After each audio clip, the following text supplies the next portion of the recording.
Selamat datang di Bahas Sepak Bola. Kita akan membahas tentang Manchester United. Pagi ini MU kalah di kandang oleh Everton. Dengan kondisi Everton bermain dengan 10 orang, itu sangat membuat kecewa banyak para fans pagi ini, di mana harusnya United bisa menang mudah dengan melawan 10 pemain Everton, di mana Idrias gue berantem dengan Keane yang menyebabkan Idrias gue kartu merah. Gue juga nggak tahu kenapa bisa ada kartu merah ketika ada perselisihan antar pemain. Mungkin karena ada tamparan dari Idrias gue.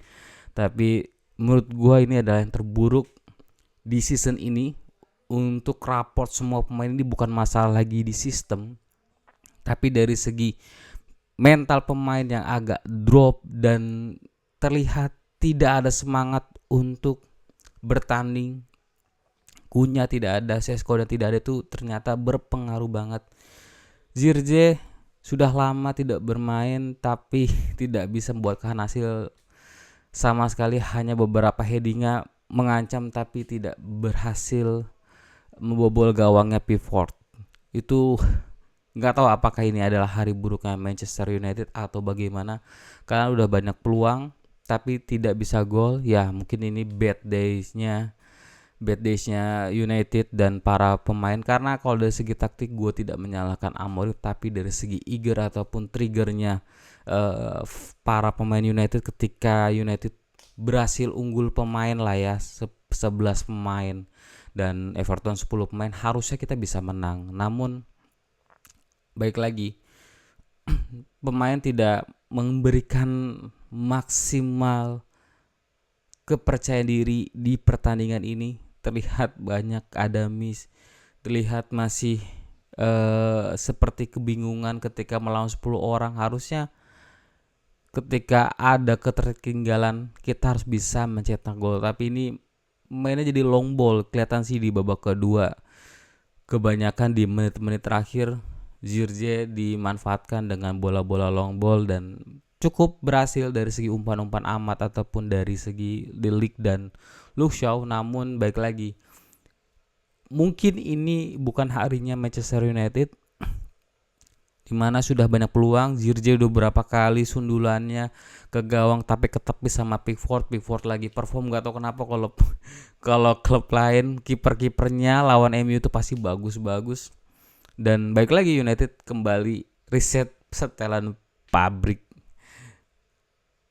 Tidak adanya Kunya itu terlalu berpengaruh sepertinya, karena sistemnya jadi berubah di mana Zirkzee tidak banyak bertanding di Premier League kali ini, di game week 12 kali ini. Jadi mungkin ini yang menyebabkan Zirkzee agak kurang intens bermainnya dengan pemain-pemain yang ada di lapangan. Terlihat banget sih dari babak pertama sampai babak kedua di menit terakhir, Zirkzee hanya bisa memanfaatkan long ball dari pemain second line ataupun dari pemain depan lainnya. Kalau dari segi belakang, gue melihat Lamens memang seperti sama kayak Onana ya, tangannya pendek. Jadi ketika tendangannya Desbury Hall itu melesat, sepertinya harusnya mungkin kalau agak tangannya agak panjang dikit kayaknya akan lebih ketepis lah. Karena itu sebenarnya ketepis cuman kayak masuk ke dalam gitu loh. Ya udahlah ya, namanya juga ini juga musim pertamanya lama, mungkin dia juga banyak belajar. Tapi so far tadi ada intercept bagus lah di menit terakhir dari Lames yang tidak menyebabkan gol kedua datang untuk Everton.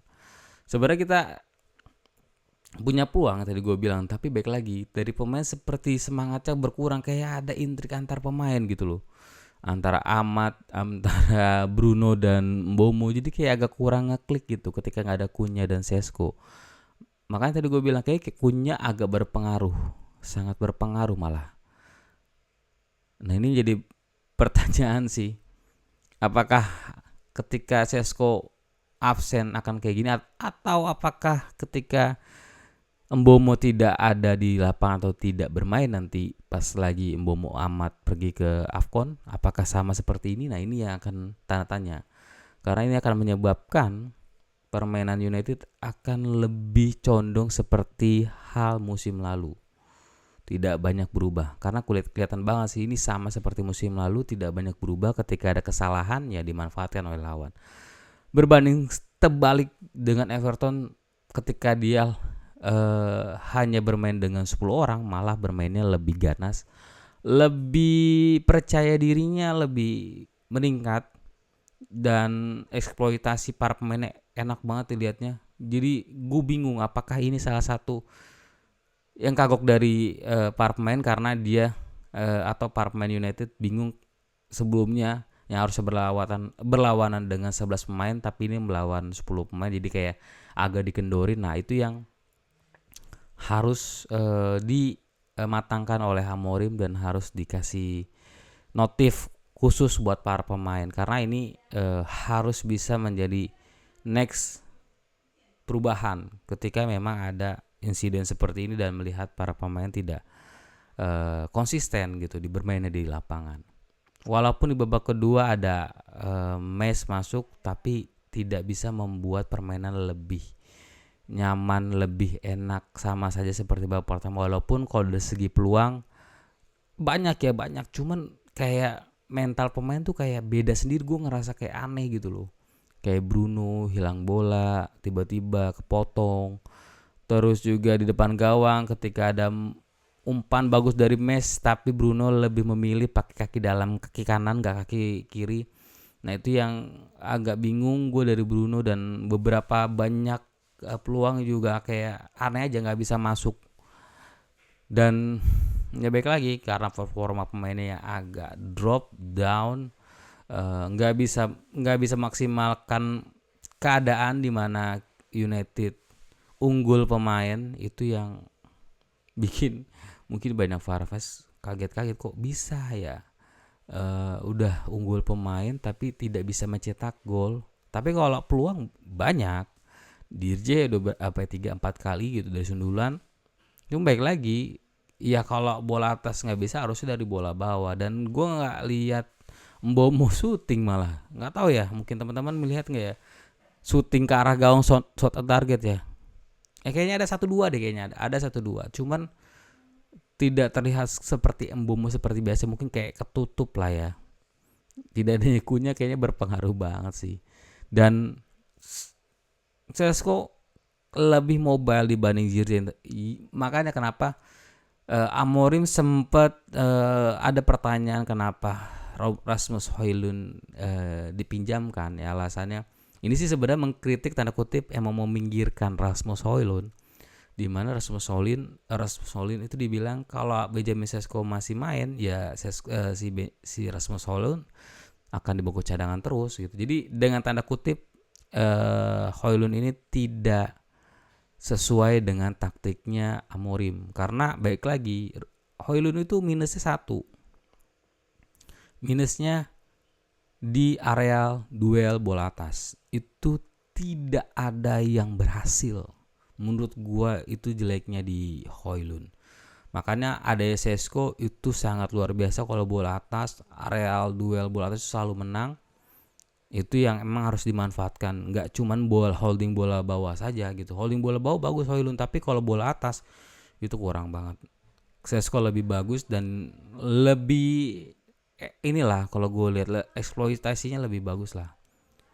Itu yang harusnya Højlund harus bisa lah ya step up di Napoli. Tapi gue di Napoli nggak lihat banyak hal kayak gitu juga ya. Højlund lebih memanfaatkan area yang luas dan dia bisa sprint, dan emang kekuatan di sprint. Nah kalau misalnya transformasi misalnya dari bisa wing, itu luar biasa. Makanya mungkin alasannya Højlund tidak masuk ke skemanya Amorim karena dia hanya bisa jadi striker dan nggak bisa jadi IMF kiri ataupun wing kiri atau kanan. Itu yang mungkin alasannya meminggirkan Højlund. Tapi baik lagi dari segi permainan lawan Everton menurut gue buruk banget, dan tidak adanya para pemain yang seperti Sesko maupun Kunya itu membuat permainan jadi amburadul. agak agak kecewa gue sebagai fans United di pagi hari ini. Harusnya kita bisa masuk ke 4 besar, namun baik lagi pemain kita menyulitkan diri sendiri untuk masuk ke 4 besar. Oke, itu saja review dari gue terkait pertandingan kali ini. Semoga nanti di hari Minggu kita bisa comeback lagi, bisa menang. Semoga juga Kunya sudah sembuh, karena baik lagi ya, ternyata ada insiden di latihan sebelum melawan Everton. Oke, sampai jumpa di bahas sepak bola selanjutnya. See you, bye bye.